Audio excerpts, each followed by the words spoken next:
Kaya po tinawag naming sinkhole. Ayan. Ayan, good morning po sa lahat. Tanghali na pala ngayon. Nilda Ganancial, shout out po sa inyo. Morning idol watching from UAE, Pangasinan. Junisa Sarad. Junila Sarad para.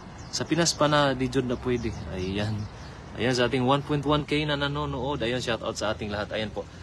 Buong paligid ng dam po talaga ay pinuno ng isda. Ayan pa. Doon nagtaka nga ako doon kasi barang natutulog yung mga isda doon, no? Ayan, kung makikita nyo po. Ayun, Winlin Hanapin, shout out sa iyo idol at Lovely Antonio. Hello po. Beverly Ramos Domingo, shout out po sa inyo. Ganito po karami yung mga isda dito ngayon.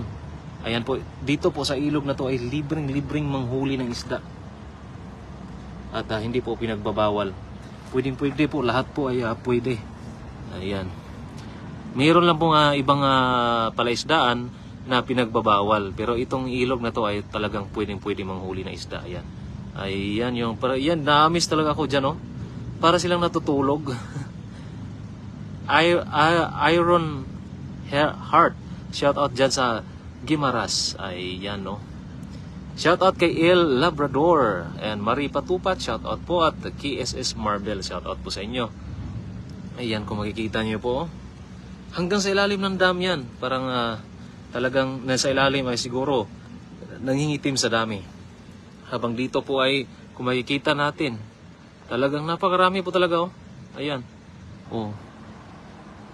Kahit lagi nang binabalik-balikan pero lagi din silang nanganganak at nagpaparami.